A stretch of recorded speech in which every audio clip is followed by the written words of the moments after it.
Hello, this is Brenda Green, and I'd like to welcome you to Living in the Go. This is my third Go Live, and I'm hoping that I'm getting out to people and reaching them so they can have this information. If you have not been to my channel, please hit the like button, please subscribe, and share it with your friends because, again, we're spreading a movement. I can't say that enough. The information that I give to you is free, and I want to spread it to as many people as possible. So let's get into the topic for today. Today is I'm going to give you 10 key points for life. And when I say 10, there are so many more I could share with you. But I think if we go with the basics right now, that will help us. So the first one, make sure that you have a will. I know sometimes people think, well, I don't have any assets. I don't have a house. I don't have anything. Well, you still need a will. Let me tell you why. It's not just for a home that you're passing down, but it's any assets that you have. Maybe it's your retirement plan at your job. Maybe it's the things that are in your apartment that are very valuable to you, heirlooms. You want to make sure it goes to the people that you want it to. And if we do that with the will, there are no misgivings or misunderstandings about what needs to go where. And also, you could put your last request in there. In other words, how do you want to be buried? What do you want to happen to you if you have pets? All those things go into a will. So it's not just for the people with a home, but a will is a valuable document to have. The next thing that you want to make sure that you have is insurance.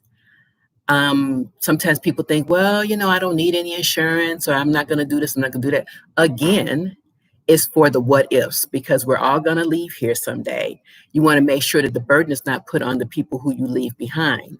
So you want to have at least basic life insurance. You can get enough to cover you for a burial. If you do have assets, you want to get enough life insurance to cover those assets if you leave here. There are so many times when I've heard of people having to raise money for a loved one who's died because they didn't have any insurance.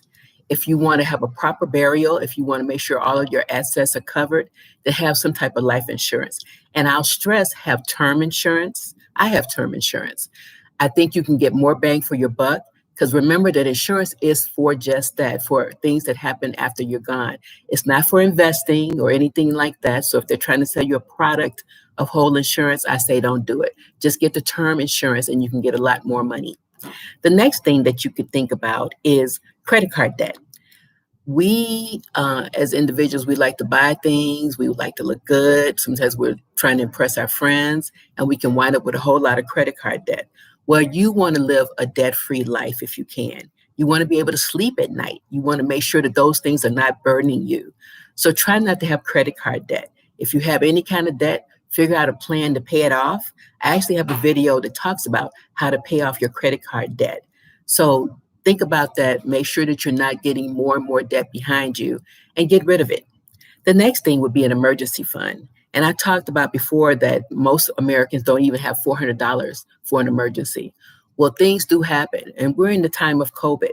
Things are happening every day. You need an emergency fund. If you have an accident in your car, that deductible, you got to pay for that. You don't want to have to use a credit card. So that's what the emergency fund is for. So many things happen and you need to have something. So if you don't have anything, start saving $5 today, $10 tomorrow until you get enough in there for a good cushion. Ideally, I would say a year. People say that's impossible. Start with the basics. Try to get 3 months of your basic expenses in your emergency fund. That will go a long way. The next thing you want to think about is investing. Too many of us are not investing. We're putting money in a savings account at 1% and we're getting nothing. You can average 10 to 12% by investing in the stock market. That is a lot better than 1%. And the stock market goes up, it goes down, but I can assure you over the last 100 years, it has done nothing but gain, gain, gain.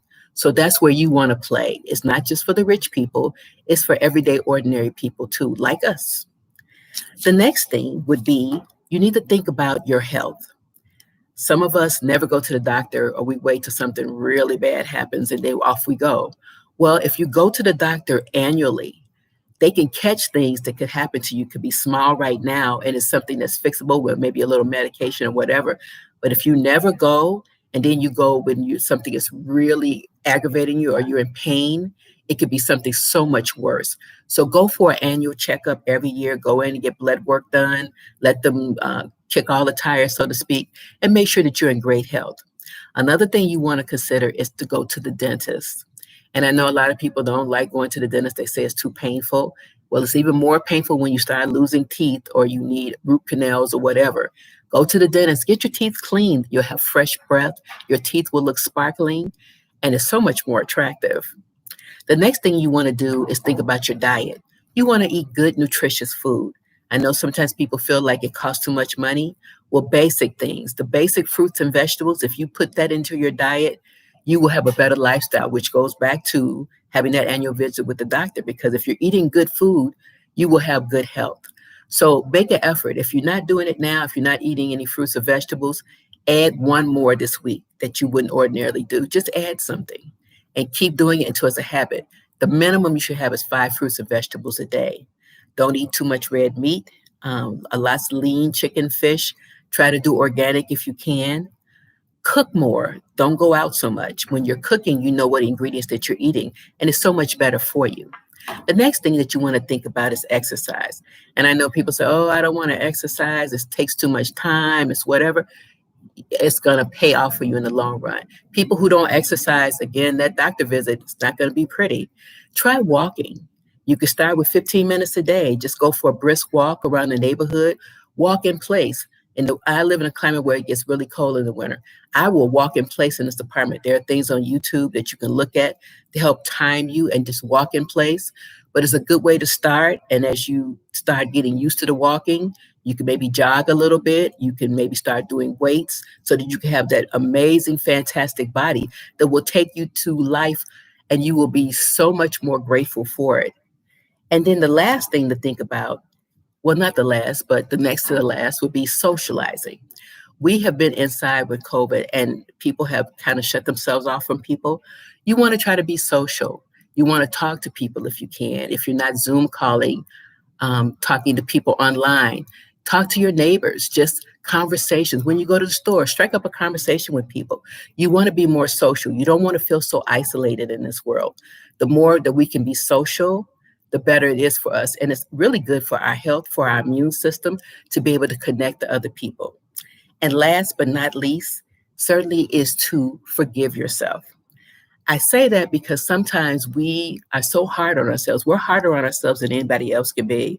The negative self-talk that we tell ourselves, oh, I don't like this about myself. My thighs are too big. My teeth are too crooked. My this, my that. You're giving all this negative self-talk. Or I did something to someone years ago. It was so terrible. I can't forgive myself and they won't forgive me either. Well, I want you to forgive yourself.